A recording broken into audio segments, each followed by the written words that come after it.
this is the nomba mini POS. I'll be unboxing it right now to show you what it looks like. So when you open it, this is what you see. The POS itself, you can see this is the POS.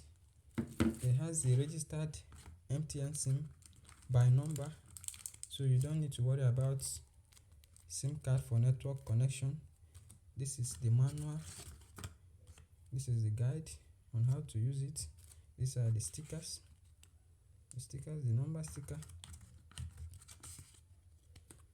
And here is the charger.